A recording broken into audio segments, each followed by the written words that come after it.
السلام عليكم. أوقفت عناصر الشرطة القضائية بالمنطقة الإقليمية لأمن الناظور وبتنسيق مع مصالح المديرية العامة لمراقبة التراب الوطني شخصين يشتبه في مشاركتهما في جريمة اختطاف وقتل زوج المغنية ريم فكري.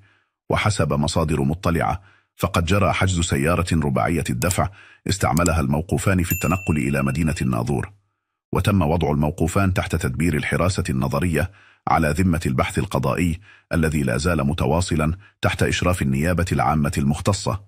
المديرية العامة للأمن الوطني كانت قد أعلنت عن توقيف شخص يحمل الجنسية الفرنسية وهو من أصل مغربي، وذلك للاشتباه في تورطه في قضية الاختطاف والاحتجاز المقرون بالتعذيب والقتل العمد.